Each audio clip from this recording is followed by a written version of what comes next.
There is a moment that comes after every heartbreak that nobody warns you about. It is not the moment they stop texting you. It is not the moment you see them post a photo like nothing happened. It is the moment you realize the silence was never the wound.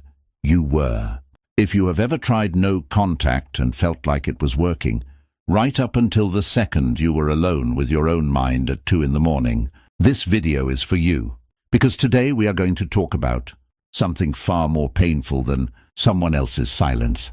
We are going to talk about the war you are fighting against yourself, and how the ancient Stoics, men who buried children, who were exiled from their homes, who were betrayed by emperors they served, learned to end that war for good.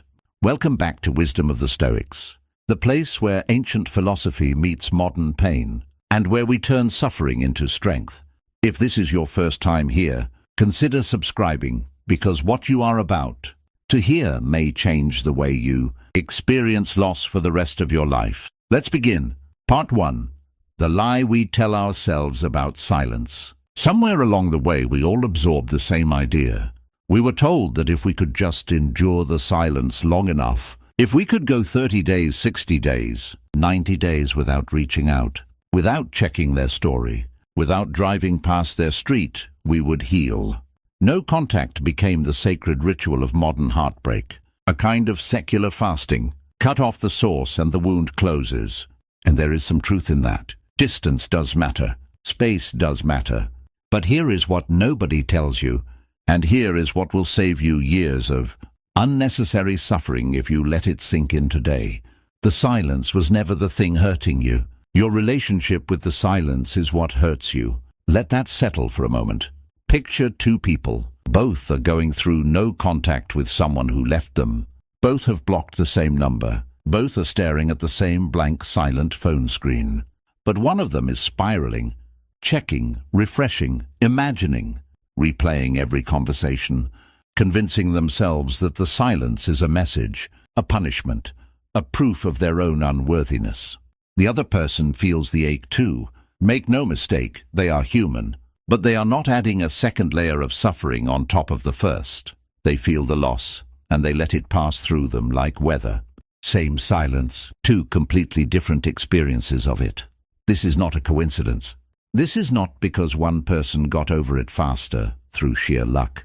This is because one of them, knowingly or not, was practicing something the Stoics discovered over 2,000 years ago, a truth so simple that it sounds almost insulting the first time you hear it, and yet so profound that entire lives have been rebuilt around it. Epictetus, a man who spent the first part of his life enslaved, who had his leg broken by a master's cruelty, who owned nothing, who had every external freedom stripped from him, wrote something that should be tattooed on the inside of every heartbroken person's eyelids. He said that people are not disturbed by things, but by the opinions they hold about those things.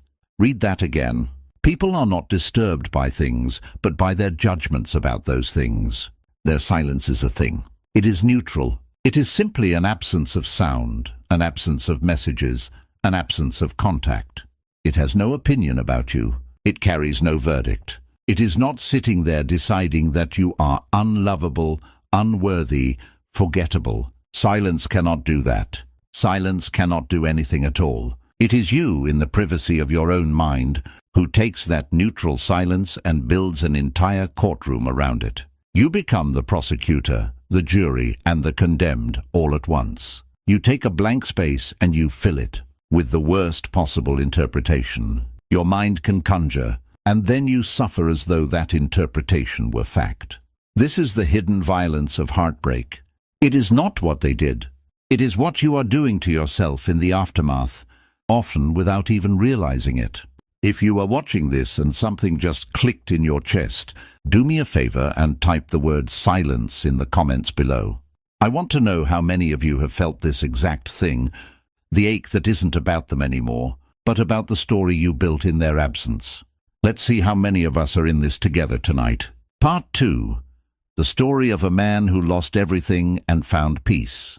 Let me tell you about a man named Marcus Aurelius. You will not find him in most philosophy textbooks. He does not have the fame of Marcus Aurelius or the literary legacy of Seneca. But Epictetus, his student, told a story about him that has survived for 2,000 years because of how astonishing it is. Agrippinus lived during a dangerous period in Rome, when the Emperor Nero was hunting down anyone he perceived as a threat, exiling or executing senators on a whim. One day word reached Agrippinus that his own trial before the Senate had begun in his absence. He was going to be judged, likely exiled, possibly worse.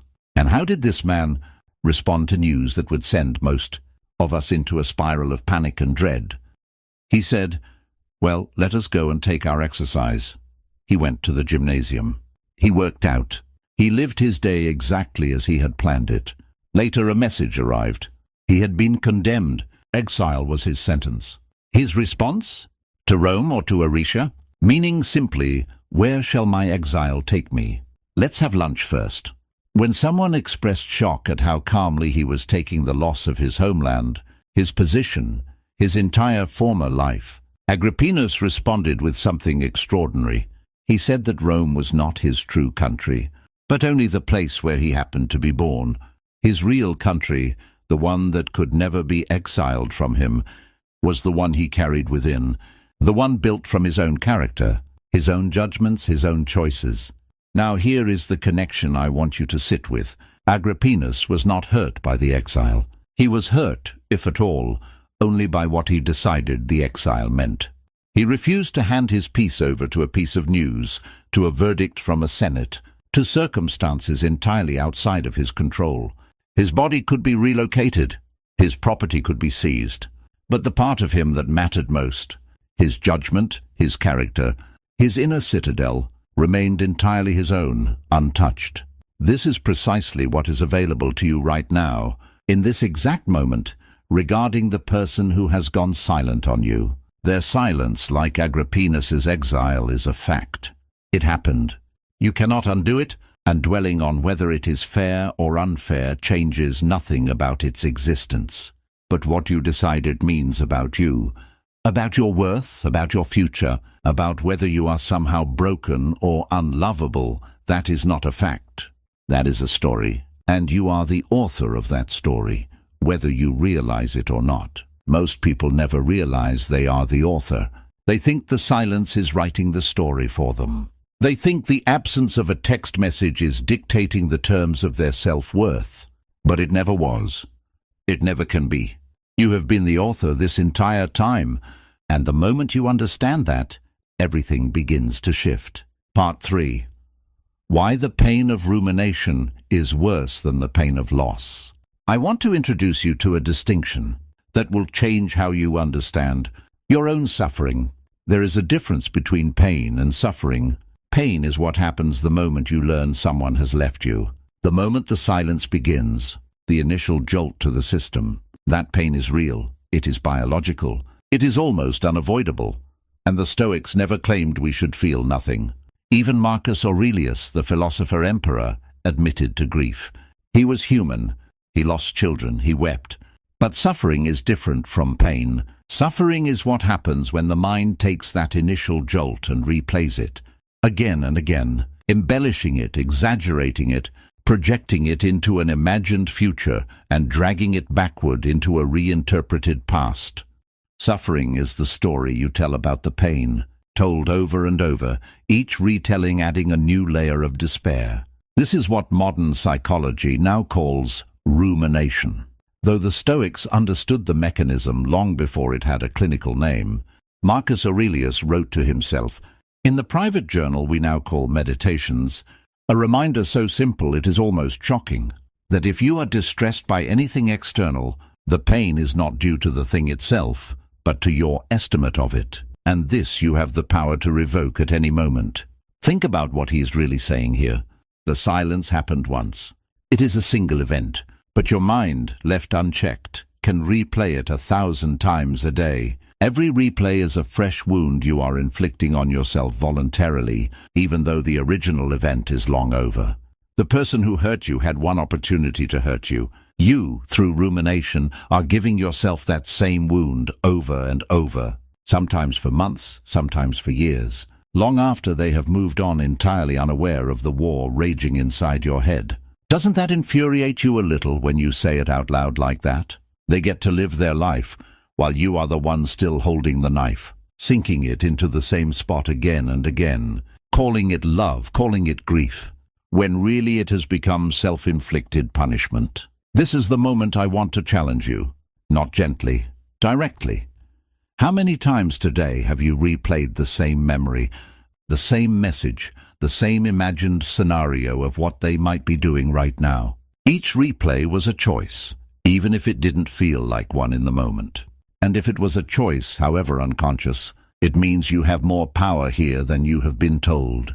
If this is hitting close to home, I want you to comment the words, "I see it now," below.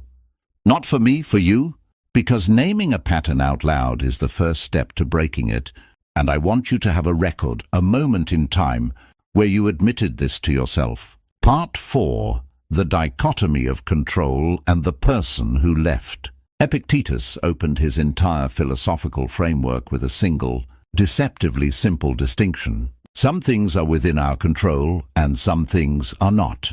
Within our control are our judgments, our desires, our aversions, our own actions, in short. Everything that is truly our own doing. Not within our control are our bodies, our property, our reputation, and crucially, other people, their choices, their feelings, and yes, their silence. Here is where most heartbroken people go wrong, not out of stupidity, but out of a very human and very understandable confusion. They spend all of their energy trying to control something that was never controllable in the first place. Another person's feelings, another person's choice to stay silent, another person's willingness to explain themselves or come back. You cannot control whether they text you. You cannot control whether they think about you at 11 p.m. the way you think about them. You cannot control whether they regret it, whether they miss you, whether they ever reach out again. None of that has ever been within your power, not for a single second. No matter how much energy you pour into hoping, checking, waiting, or interpreting. What is within your power is entirely different, and it is frankly far more valuable. You control how you interpret their silence. You control whether you use this time to rebuild yourself or to dismantle yourself further. You control what story you tell about your own worth. You control your next action, your next thought, your next breath, and the meaning you assign to all of it. Epictetus put it bluntly. He said that of the things that exist, some are in our power and others are not. He warned that if you think only the things in your own power are your own, and what belongs to others remains as it truly is, belonging to others, then no one will ever be able to compel you or place any obstacle in your way. You will find fault with no one. You will accuse no one. You will do nothing against your will. No one will harm you, and you will have no enemy. Notice what he's not saying.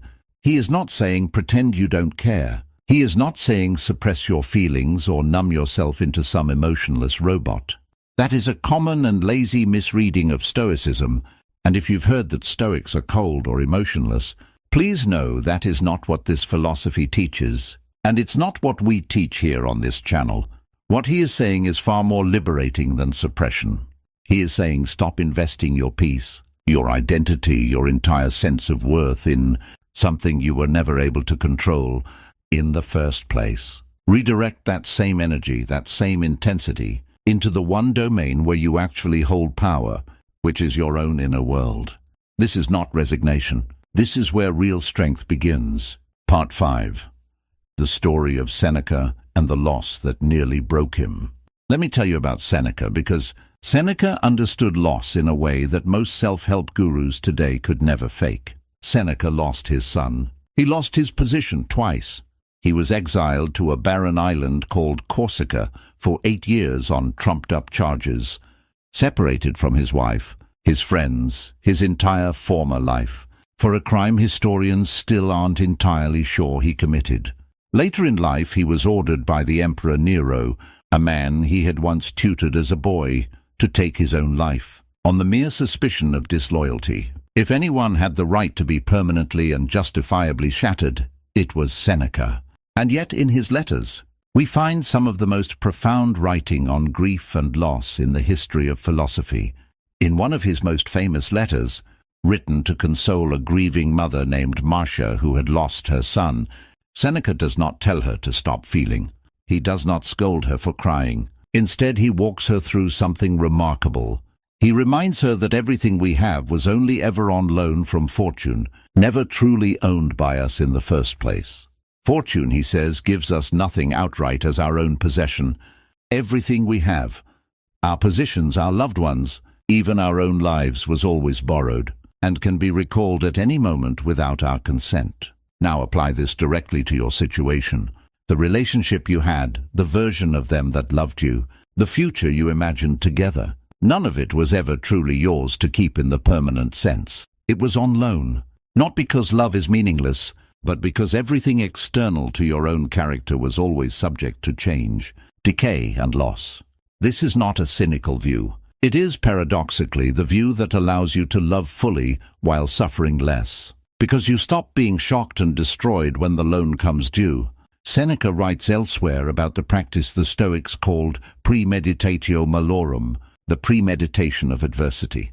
He suggests that we should regularly imagine loss before it happens, not to become pessimists, not to poison our present happiness with dread, but to inoculate ourselves against the shock of loss when it inevitably arrives, because it always eventually does, to every single one of us, in one form or another. If you had practiced this before your heartbreak, would the silence hurt less? Perhaps. But here is the good news for those of you watching this after the fact, after the silence has already begun. You can still apply this wisdom retroactively. You can look at your loss now and say, this was always something that could have ended. Its ending does not erase its meaning while it existed. Its ending does not make me a failure. Its ending simply confirms what Seneca knew all along. Nothing external was ever permanent, and my peace was never supposed to depend on its permanence. Part 6. The body remembers, but it does not have to rule you. Let's talk honestly for a moment about the physical experience of this kind of pain, because I don't want this video to feel disconnected from what you are actually feeling in your body right now. When someone we loved goes silent, especially after a relationship that mattered, the body responds almost identically to physical withdrawal. Researchers have found that social rejection activates some of the same neural pathways as physical pain. Your chest tightening, your appetite disappearing or spiking, your inability to sleep, the way your stomach drops every time your phone buzzes and it isn't them. None of this is weakness. None of this is dramatic or excessive. This is a real physiological, evolutionarily ancient response. Because humans are wired for connection, and the sudden absence of it registers in the body as a threat to survival itself. The Stoics were not dismissive of the body. Marcus Aurelius himself acknowledged that we are composed of both flesh and the ruling faculty of the mind, and that the flesh will feel what it feels. What Stoicism offers is not a denial of the body's reaction, but a refusal to let the ruling faculty, the mind, the seat of judgment, be enslaved by that reaction. Think of it like this: the wave of grief that hits your chest when a memory surfaces, that is the body. It will come, it will hurt, and trying to fight it directly often makes it worse. But whether you follow that wave with an hour of scrolling through old photos, whether you follow it by texting them something you'll regret, whether you follow it by telling yourself a story about how you'll never find love again, that is the mind, the ruling faculty, and that part is yours to direct. Marcus Aurelius wrote to himself that the soul becomes dyed with the color of its thoughts. If you spend your days marinating in thoughts of unworthiness, replaying the silence as a verdict against your value, your soul, your entire inner disposition, will take on that color. It will become gray, heavy, and joyless. But if you spend your days, even in the middle of grief, choosing thoughts rooted in your own inherent worth, your own capacity to endure, your own history of surviving difficult things before, your soul takes on an entirely different color. Not fake positivity, not denial, but a steady, quiet strength. I want to pause here and ask you something directly. What color has your mind been marinating in this week? Be honest with yourself, even if you don't say it out loud. Awareness of the pattern is the first act of taking back your ruling faculty. Part 7. The danger of waiting for their return as your definition of healing. There is a trap that catches almost everyone who goes through no contact, and it is subtle enough that most people don't notice. They've fallen into it until months have passed. The trap is this: secretly measuring your own healing by whether they come back. You tell yourself you are doing no contact for you, to build your own strength, to rediscover your own life. And on the surface, that's true. But underneath, if you are honest, there is often a quiet hope humming in the background. A hope that if you do this well enough, if you become impressive enough, if you heal visibly enough, they will notice, they will regret leaving, and they will return. This is where the ancient philosophy becomes almost uncomfortably direct with us. Epictetus would ask you plainly, whose approval are you actually seeking? If your entire process of self-improvement is secretly aimed at their eventual validation, then you have not left the relationship at all. You have simply changed its form. You are still handing them the keys to your emotional state. You have just disguised it as personal growth. Real healing, the kind the Stoics describe, does not have a return clause. It is not conditional on them noticing, texting, or regretting anything. Real healing looks like this. You build your strength, your peace, your character, and if they never reach out again for the rest of your life, if you never receive that apology or explanation you feel you're owed, your healing remains completely intact. It does not collapse. It does not need them to complete it. It was never dependent on them in the first place. This is an incredibly hard thing to accept, especially in the early weeks and months, and I want to be honest with you that it took the Stoics themselves years, sometimes decades of practice to embody this fully. This is not a switch you flip. It is a discipline you return to daily, sometimes hourly, the way you might return again and again to a physical exercise, strengthening a muscle that has atrophied. But here is the reward waiting on the other side of that discipline. When your peace is no longer contingent on their choices, you become, in the truest Stoic sense, free. Not free from feeling, free from being owned. And there is no silence, no absence, no length of no contact that can touch a person who has reclaimed that kind of freedom. If you've caught yourself in this trap, secretly healing for them rather than for yourself, you are not alone, and there is no shame in it. Drop a comment with the word "caught" if this section just described you. I promise you, half the people reading these comments will feel less alone, seeing that word repeated over and over. Part 8. What Marcus Aurelius would say about checking their profile at midnight. Let's get specific, because philosophy that doesn't touch your actual daily behavior isn't worth much. Let's talk about the phone in your hand. Marcus Aurelius ruled the most powerful empire on earth, faced constant war, plague, and betrayal from people he trusted, and still found time to write private reminders to himself about the pettiest of human temptations, the small daily choices that either build or erode our character. In Meditations, he repeatedly returns to a single practice, pausing before reacting, examining the impression before accepting it as true, asking whether an action serves his higher purpose or merely his lower impulses. Apply this the next time your thumb hovers over their name at midnight. Before you open that profile, before you check if they've posted, before you reread that old message thread for the 100th time, pause. Ask yourself the question a Stoic emperor might have asked in that exact moment. What am I hoping to find? What impression am I about to accept as truth? And most importantly, will this action move me toward the person I am trying to become, or will it drag me back into the exact cycle I claimed I wanted to break? This is not about willpower in the way we usually think of it, gritting your teeth and forcing yourself to resist. It is about awareness, catching the impulse in the moment before it becomes an action, examining it honestly and then choosing. Sometimes you will still check. You are human, and this is a process, not a single dramatic moment of transformation. But each time you pause and examine, even if you ultimately still check, you are strengthening the exact muscle that will one day allow you not to. Marcus Aurelius has a passage where he reminds himself that very little is needed to make a happy life. that it is all within a person's own thinking. This isn't naive optimism from a man who never suffered. This is hard-won wisdom from a